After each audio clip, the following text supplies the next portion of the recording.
नमस्कार, स्वागत है आप सभी का कार्यक्रम सृजन में। स्मार्ट सिटी एक ऐसा सपना जिसे साकार करने के लिए सरकार पुरजोर कोशिश कर रही है, लेकिन क्या सिटी तब तक स्मार्ट बन सकती है जब तक उसमें रहने वाले लोग अपने आप को सुरक्षित महसूस न करें। बिना सेफ सिटी के स्मार्ट सिटी की कल्पना ही निराधार है। सबसे पहले ज़रूरत है जनता को एक ऐसा माहौल देने की जहां वो खुद को सुरक्षित महसूस कर सके। इन्हीं सभी पहलुओं को ध्यान में रखते हुए मध्य प्रदेश सरकार सेफ सिटी की तर्ज पर काम कर रही है। अपराध से घृणा करो, अपराधी से नहीं। कोई अपराधी जन्म से अपराधी नहीं होता। हालात, मजबूरियां, शौक, भटकाव, ऐसे तमाम मुद्दे हैं जो एक अच्छे खासे इंसान को जुर्म के दलदल में धकेल देते हैं, जहां से कई बार अपराधी वापस भी लौटना चाहता है, लेकिन सही रास्ता नहीं मिलने से वो इस दलदल में फंसता जाता है। बात करें मध्य प्रदेश की, तो मध्य प्रदेश में भी अपराध का ग्राफ काफी तेजी से बढ़ रहा है और उससे भी ज्यादा चौंकाने वाली और चिंता की बात यह है कि इस ग्राफ को बढ़ाने में युवाओं की अहम भूमिका है। वे युवा जिनके हाथों में हमारे आने वाले कल की कमान है, अगर उन्हीं के हाथ अपराध की कालिक से सने होंगे तो भला कैसे वो हमें एक उज्जवल भविष्य दे पाएंगे। कोई ऐसा दिन नहीं जाता जब लूट, डकैती, चैन स्नैचिंग की वारदातें अखबार और चैनल की सुर्खियां न बनती हों और उनमें ज्यादातर आरोपी स्कूल और कॉलेज के युवा पाए जाते हैं। आपके और हमारे दोनों के लिए ये बेहद चिंता का विषय है, लेकिन क्या कभी किसी ने इसकी तह तक जाने की कोशिश की है कि आखिर वे क्या वजह है जिनके कारण हमारा युद्ध अपराध की दिशा में तेजी से बढ़ रहा है। रिसर्च पर जाए तो पाएंगे कि आज के युवाओं में नकारात्मकता बड़ी तेजी से जन्म ले रही है। उनमें धैर्य की कमी है, वे हर चीज़ को जल्द से जल्द पाना चाहते हैं, आगे बढ़ने के लिए शॉर्टकट का रास्ता अपनाते और फिर यही शॉर्टकट उन्हें धकेल देता है जुल्म की दुनिया में। महंगी गाड़ियां, ब्रांडेड कपड़े और भोग विलासिता की वस्तुएं उनकी आंखों पर ऐसा पर्दा डालते हैं कि उन्हें सही गलत का भी आभास नहीं रहता। नशाखोरी का रास्ता भी यहीं से शुरू होता है। जब जरूरत से ज्यादा पैसा होगा तो जाहिर है शौक भी बड़े ही होंगे। बस फिर क्या, नशे और जुर्म के दलदल में युवा ऐसा फंसता है कि जहां से लौटने का रास्ता उसे चाहकर भी नहीं मिल पाता। ऐसे ही तमाम पहलुओं पर बात करने और उनका समाधान निकालने के इरादे से मध्य प्रदेश सरकार के महिला सशक्तिकरण विभाग और यूनाइटेड नेशन वुमेन्स के सहयोग से राजधानी भोपाल में 1 नवंबर 2015 को सेफ सिटी का प्रोजेक्ट लॉन्च किया गया। मध्य प्रदेश देश का ऐसा दूसरा राज्य है जो सेफ सिटी की योजना पर काम कर रहा है। इसमें 18 साल के ऊपर के स्कूल और कॉलेज के बच्चों को शामिल किया जाता है, जिसके जरिए स्कूल और कॉलेज में जाकर बच्चों को सेफ सिटी की योजना से रूबरू कराते हैं। इसके अलावा शौर्य दल को भी सेफ सिटी योजना से जोड़ा गया है। इसी योजना को आगे बढ़ाने के उद्देश्य से राजधानी भोपाल में टेक्निकल कॉलेज प्रबंधन के साथ मिलकर एक सेमिनार का आयोजन किया गया। इसका उद्देश्य भोपाल को लेक सिटी, सेफ सिटी बनाना है। हम सब मिलकर हमारे न केवल कॉलेज के वातावरण में बल्कि भोपाल सिटी के सभी जगह न केवल हम सुरक्षित महसूस करें, बल्कि हम इनको जेंडर चैंपियंस ग्रुप में तैयार करें अपने बच्चों को कि अगर कोई दूसरा कॉलेज या कोई दूसरे सिटीजन भोपाल सिटी में ऐसा कोई माहौल क्रिएट करते हैं जहाँ पर सेफ सिटी नहीं महसूस होती महिलाओं को और बालिकाओं को, तो उसको वो दूर करें, उस असुरक्षा को, और एक सुरक्षित माहौल तैयार करने में हमारे सहायक बने।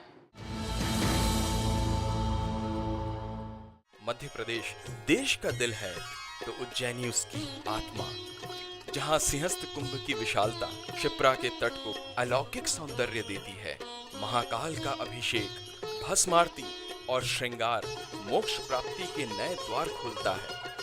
शिव आराधना के लिए महाकाल के दरबार में ना कोई छोटा ना बड़ा, महाकाल सबको अपना आशीर्वाद देते हैं, दीर्घायु, यशस्वी और भाग्यवान होने का। महाकाल ने पुकारा है, पधारो उज्जैन। सिंहस्थ 2016 22 अप्रैल से 21 मई, क्षिप्रा के तट पर अमृत का मेला।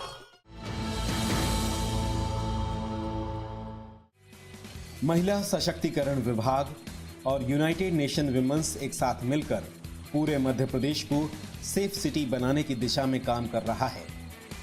इसी के तहत सबसे पहले लेक सिटी सेफ सिटी को मूर्त रूप देने का बीड़ा उठाया है, जिससे हमारे प्रदेश में एक सुरक्षित माहौल उत्पन्न हो सके और प्रदेश का हर बाशिंदा अपने आप को सुरक्षित महसूस कर सके।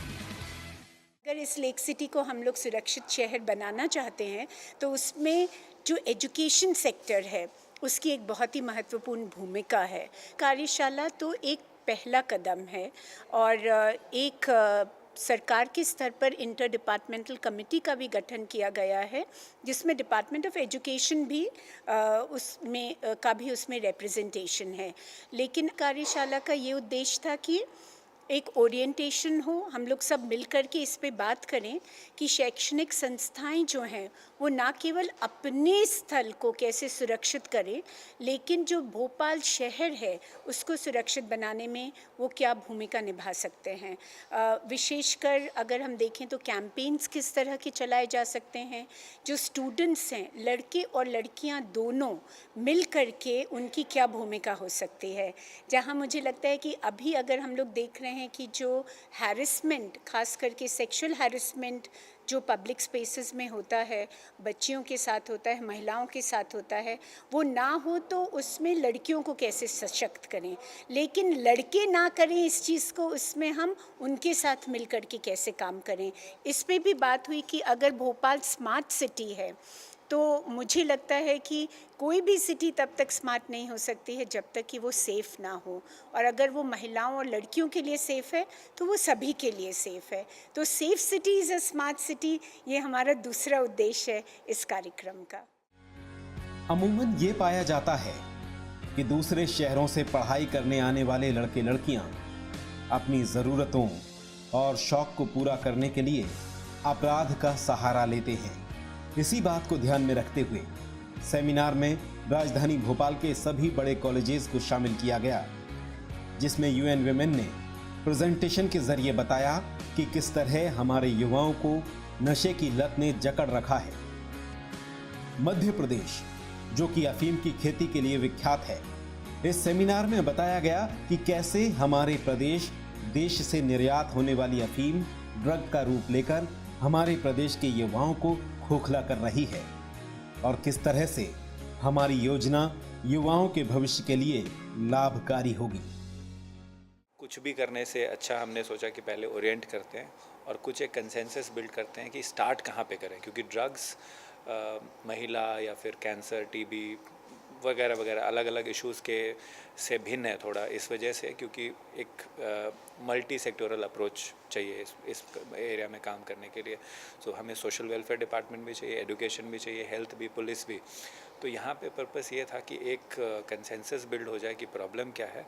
मध्य प्रदेश को सिर्फ मध्य प्रदेश में रह के नहीं समझे, बल्कि मध्य प्रदेश को दुनिया के कॉन्टेक्स्ट में देख के समझे कि दुनिया में जो ड्रग की समस्या और मध्य प्रदेश में उसमें क्या रिलेशन है, और फिर ये एक रास्ता निकालें जिससे कि प्रिवेंशन का जो काम है यंग पीपल के बीच में, जो कि सबसे ज़्यादा एजुकेशनल इंस्टीट्यूशंस में पाए जाते हैं, उनको कैसे उनके बीच इंटरवेंशन की जा सकती है, ये पर्पस था। तो हमारा नेक्स्ट मोस्ट लाइकली विज़िट या डिस्कशंस होना चाहिए टुवर्ड्स मध्य प्रदेश में एक ड्रग पॉलिसी बनाने को लेकर, एक ऐसी पॉलिसी जिसमें कि गवर्नमेंट के अलग अलग डिपार्टमेंट्स को, विभागों को पता हो एग्जैक्टली उन्होंने क्या करना है इस मुद्दे पे। अभी कोई पॉलिसी है नहीं स्टेट पे।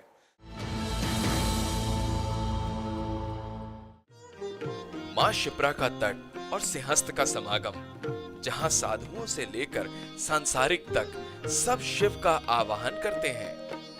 कोई मनोकामनाओं की पूर्ति के लिए डुबकी लगाता है तो कोई आस्थाओं को समेटे भक्ति में सराबोर हो जाता है। ओम नमः शिवाय कहते कहते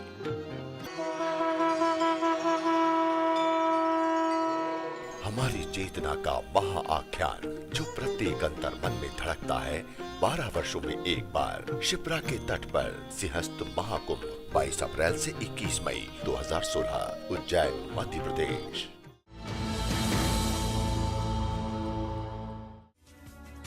सेफ सिटी की इस महत्वाकांक्षी योजना में स्टूडेंट्स को इस मुहिम के साथ जोड़कर एक साथ दो काम किए जाने की कोशिश है। एक तो कॉलेज स्टूडेंट्स की काउंसलिंग कर उन्हें अपराध की तरफ जाने से रोकना, और दूसरा उन्हीं में से लीडर तैयार कर जिम्मेदारी सौंपना, ताकि वे अपने साथियों के माइंडसेट को बदलने का काम कर सकें, जिसके लिए टेक्निकल एजुकेशन के डायरेक्टर भी इस सेमिनार का हिस्सा बने, ताकि वे भविष्य में इस योजना को अमली जामा पहनाने में महत्वपूर्ण भूमिका निभा सकें। एजुकेशनल इंस्टीट्यूशन में क्या होता है, टीचर्स का सीधा कंट्रोल रहता है और बच्चे अपने टीचर को, अपने साथियों को, और एक तो कम उम्र के बच्चे भी रहते हैं, तो ये ऐसी घटना है नॉर्मली बड़े एज के लोग जो ड्रग वग या नशा पत्ती में लग जाते हैं वही लोग करते हैं। तो एजुकेशनल इंस्टीट्यूट्स तो बहुत सेफ़ हैं, लेकिन फिर भी सारे मेजर्स जो भी एज़ पर गवर्नमेंट नॉर्म्स वो सारे के सारे हैं, बिकॉज एक लेडीज़ कॉमन रूम कंपलसरी है ना हर जगह, ऑल टेक्निकल इंस्टीट्यूशंस में। उसके बाद सारे ग्रीवेंसेस सेल बने हुए हैं और एक बहुत अच्छा इन्वायरमेंट भी वहाँ पे है, जैसा मैंने बताया, क्योंकि कम एज के इनोसेंट बच्चे रहते हैं। और आगे भी एक दो बड़े अच्छे सजेशंस आए हैं, तो वो उन सजेशंस को या यूएन की जो गाइडलाइंस रहेंगे उसके आधार पर जो भी आवश्यक हुआ वो हम लोग करेंगे। और सबसे इम्पॉर्टेंट रोल इस पूरी प्रक्रिया में जो मैं समझता हूँ और हम लोग जो देते भी हैं वो है टीचर्स का। अगर टीचर्स उन पर नियंत्रण रखें, नज़र रखें बच्चों पे, तो इवन बदमाश बच्चे भी अंडर कंट्रोल रहते हैं। तो वो नॉर्मली एक सेफ प्लेस क्रिएट करने के लिए टीचर्स का एक बहुत अहम रोल उसमें रहता है। सरकार और यूएन विमेन की इस पहल का कॉलेज प्रबंधन ने भी बड़ी आत्मीयता से स्वागत किया और बढ़ चढ़कर इस पहल को साकार करने में अपनी भूमिका अदा करने का भी आश्वासन दिया। सेमिनार में शामिल होने आए भोपाल के अलग अलग कॉलेज के प्रतिनिधियों से हमने बात की और ये जानने की कोशिश की कि सेफ सिटी बनाने में किस तरह वे अपना योगदान देंगे। हमारे इंस्टीट्यूशंस में हम इस बात का ध्यान रखते हैं कि जो गर्ल्स हैं उनकी सेफ्टी रहे। हम लोग के पास एक सेल भी होता है जो एंटी हैरेसमेंट सेल्स होता है, एंटी सेक्सुअल हैरेसमेंट सेल्स होते हैं। तो हम चाहेंगे कि हम इसे और इम्प्रूव करें। और एक बात जो यहाँ निकल कर आती है वो ये है कि बहुत ज़रूरत है एक माइंडसेट चेंज करने की। हम सिर्फ गर्ल्स को ही ये ना सिखाएं कि वो कैसे सेफ़ रहें, हम बॉयज़ को भी ये सिखाएं कि उन्हें क्या करना चाहिए, वो किस तरह से गर्ल्स के साथ ट्रीटमेंट करें। और हम क्योंकि एज अ टीचर हम लोग एक बहुत एक मास यूथ को एक मैसेज दे सकते हैं। तो यहाँ से हमें लगता है कि ये एक बस ये है कि ऐसा नहीं कि हमारे पास ये थॉट्स नहीं हैं, बट इस तरह के प्रोग्राम्स हैमर करते हैं बार बार, और उससे ये होता है कि हम लोग और एक्टिव होते हैं कि इस तरह से हम मोटिवेट करें अपने स्टूडेंट्स को कि वो भोपाल को एक सेफ़ सिटी बनाने में हेल्प करें। बहुत सी छात्राएं होती हैं जो इस प्रकार से पीड़ित होती हैं, परंतु वो अपना बताना नहीं चाहती हैं, बताने में संकोच करती हैं। जो हमारा भारतीय संस्कृति है बहुत सारी उसमें चीज़ें शामिल हैं, इस कारण से वो हमें बता नहीं पाती। पर एक ऐसा वातावरण हम बनाएं जिसमें कि महाविद्यालय या स्कूल के स्तर पर छात्राएं हमको अपनी उस समस्याओं को हमारे साथ शेयर करें, क्योंकि जो समस्याएं बच्चे अपने पेरेंट्स से नहीं कर पाते हैं वो टीचर से करते हैं, और टीचर्स पे उनको ज़्यादा विश्वास होता है, टीचर्स को ज़्यादा फॉलो करते हैं, वो उनके आदर्श होते हैं। तो हम इस प्रकार का वातावरण निर्मित करें जिससे कि टीचर और स्टूडेंट के बीच में इस प्रकार से लिंक हो कि वो अपनी समस्याएं बताएं और हम फिर उसको ठीक करें। बहुत अच्छी पहल है एक मध्य प्रदेश शासन के लिए इस प्रकार का जो महिला उत्पीड़न और जो ड्रग्स के बारे में इन्होंने बताया है वो बहुत ही अच्छा। और कॉलेज लेवल पर यदि हम ये पहुँचेगा और एक पॉलिसी बन कर के पहुँचेगी तो ज़रूर बच्चे लाभान्वित होंगे और कम ड्रग्स होंगे और महिला उत्पीड़न भी बहुत कम होगा इससे।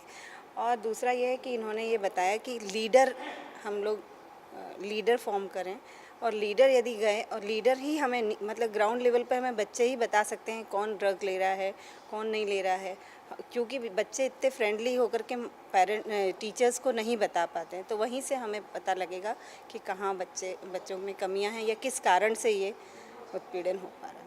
फर्स्ट ऑफ ऑल उन बच्चों के उस हेजिटेशन को दूर करें, वो किस तरह से उनके साथ में एक हमारा कनेक्शन डेवलप करके जिससे वो ओपनली हमारे साथ में डिस्कस कर सकें प्रॉब्लम्स को, और जब प्रॉब्लम्स आएंगी तो सॉल्यूशन अपने आप आएंगे। और वही बच्चे उन सॉल्यूशंस को, क्योंकि जब वो सफ़रर हैं उनके साथ वो हमसे जुड़ेंगे, उनको कॉन्फिडेंस मिलेगा कि कुछ हो सकता है इस क्षेत्र में, तो फिर वो नीचे आने वाली जनरेशन को सपोर्ट करेंगे वही बच्चे। तो इस तरह से हम उनको लेवल पे, डिफरेंट लेवल्स पे उनको इन्वॉल्व करके इस सेफ सिटी लेक सिटी या लेक सिटी सेफ सिटी वाले उसको हम हेल्प कर सकते हैं, प्रमोट कर सकते हैं।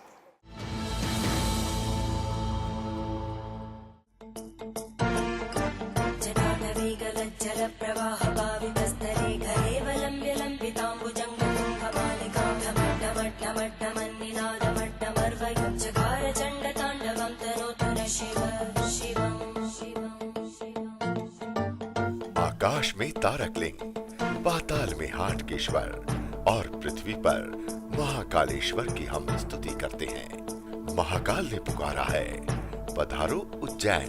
सिंहस्थ 2016 22 अप्रैल से 21 मई। सिंहस्थ का आयोजन श्रद्धा के अवसर के साथ साथ प्रबंधन की चुनौतियां भी लाता है। आयोजन के लिए होने वाले विकास कार्य स्थायी प्रकृति के भी होते हैं, जो शहर की अधोसंरचना मजबूत करते हैं। मुख्यमंत्री श्री शिवराज सिंह चौहान ने महाकाल की नगरी उज्जैन में होने वाले सिंहस्थ से जुड़े 84 विकास कार्यों का लोकार्पण किया। विकास कार्यों की लागत लगभग 650 करोड़ रुपए है। 22 अप्रैल से 21 मई 2016 के बीच उज्जैन विश्व के सबसे बड़े आयोजनों में से एक सिंहस्थ का साक्षी होगा। यातायात प्रबंधन और श्रद्धालुओं के लिए चौड़ी सड़कें, नए पुल तथा नए बाईपास बनाए गए हैं। उज्जैन का नया संवरा आधारभूत ढांचा शहर की भविष्य की जरूरतों के लिहाज से भी उपयोगी सिद्ध होगा।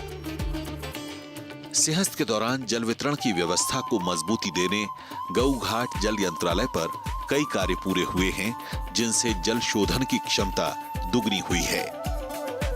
महाकाल के मंदिर के ठीक पीछे रुद्रसागर के संरक्षण का काम पूरा हो गया है। इस काम का शुभारंभ मुख्यमंत्री श्री शिवराज सिंह चौहान ने गत वर्ष किया था।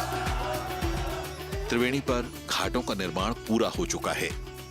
प्रशांति घाट, त्रिवेणी नवग्रह घाट, मृत्युंजय घाट और मंगलनाथ घाट इसमें शामिल हैं। उज्जैन में जाने वाले पर्यटकों के लिए नया होटल उज्जैनी बना है, जिसका निर्माण पर्यटन विभाग ने किया है। श्रद्धालुओं की सुविधा बढ़ाने वाला ये अहम कार्य है। सिंहस्थ के दौरान पुलिस और सुरक्षा व्यवस्था को चाक चौबंद बनाने एक अत्याधुनिक कंट्रोल रूम का निर्माण किया गया है।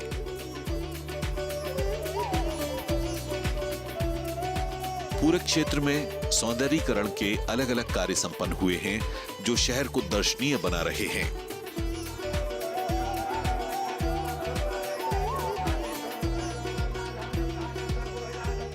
मैं अत्यंत प्रसन्न हूँ। एक संकल्प था जो पूरा हो रहा है, एक सपना था जो साकार हो रहा है। हम सबकी इच्छा थी, महाकाल बाबा के नगरी के सभी बहनों और भाइयों की इच्छा थी, मेरे भी अंतर्मन की इच्छा थी कि जो हमारा सिंहस्थ संपन्न होने वाला है तो अद्भुत हो, अद्वितीय हो और ऐसा हो कि उज्जैन में महाकाल महाराज की नगरी से पूरा संदेश विश्व मानवता की शांति के लिए महाकाल बाबा की नगरी से जाए। उज्जैन सिंहस्थ के आयोजन के लिए पूरी तरह तैयार है। यहाँ हुए काम सिंहस्थ के सफल आयोजन को संभव करेंगे। सेफ सिटी के सपने को साकार करने के लिए सरकार ने एक और नई और सार्थक पहल की है, जिसको नाम दिया है जेंडर चैंपियन। क्या है ये जेंडर चैंपियन और कैसे काम करेंगे ये जेंडर चैंपियंस, आइए देखते हैं। जरा इन लोगों को देखिए, चेहरे पर कुछ करने की ललक, जिंदगियों में खूबसूरती के रंग बिखेरती इनकी ये खूबसूरत पोशाकें इनके जज्बे को साफ बयां कर रही हैं। और ये हैं हमारे जेंडर चैंपियंस। अपराधों में युवाओं की बढ़ती संलिप्तता को देखते हुए सरकार ने अब स्कूल और कॉलेज में जेंडर चैंपियन नियुक्त करने का फैसला किया है।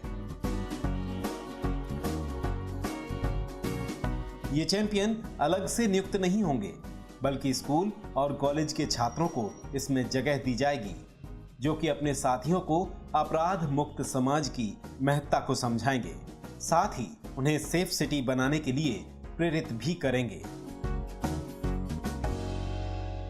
यहाँ पर हमें बहुत अच्छी शिक्षा दी जाती है और हम लोग को सिखाया गया है कि मतलब किस तरह से अपराध को रोका जा सकता है। हम कहीं पे भी अपराध होता देखते हैं, महिलाओं के प्रति अपराध होता देखते हैं, तो उसके खिलाफ हम सबसे पहले आवाज़ उठाते हैं। हम वॉलेंटियर्स जो 17-18 एज के होते हैं, हम जानते नहीं अपनी रिस्पॉन्सिबिलिटीज़ के बारे में। जब हम इस गवर्नमेंट के ऑर्गेनाइजेशन जुड़ते हैं तो हम जानते हैं कि हम किस तरह से अपने ऑर्गेनाइजेशन से इसकी हेल्प लेकर दूसरी की हेल्प की जा सकती है। पूरे समाज को जागरूक होने की आवश्यकता है इसके लिए। सिर्फ महिलाएं नहीं, महिलाएं अपना काम करेंगी, साथ में पुरुषों को पहले आगे आना पड़ेगा। सिर्फ समाज तक ये पहुंचाना चाहते हैं कि आप आपके सोच को ठीक रखें। आप ऐसा सोचो जो जा रहा है वो आपके एक परिवार का व्यक्ति, तो ऑटोमेटिकली समाज सुधरते जाएगा। यूएन वुमेन और महिला सशक्तिकरण के सहयोग से प्रदेश को अपराध मुक्त और भय मुक्त माहौल देने की ये पहल वाकई सराहनीय है और आशा करते हैं कि आप भी जेंडर चैंपियंस बनकर अपने शहर को सेफ सिटी बनाने में अपनी भूमिका अदा करेंगे। तो आज के कार्यक्रम में बस इतना ही। आपको हमारा ये कार्यक्रम कैसा लगा आप हमें ज़रूर लिखिए। हमारा पता है news and views 232 Zone 1 MP Nagar Bhopal. आप हमें ईमेल भी कर सकते हैं। हमारा ईमेल आईडी है tarun.nvmp@gmail.com। अब अगले हफ्ते आपसे फिर मुलाकात होगी, तब तक के लिए नमस्कार।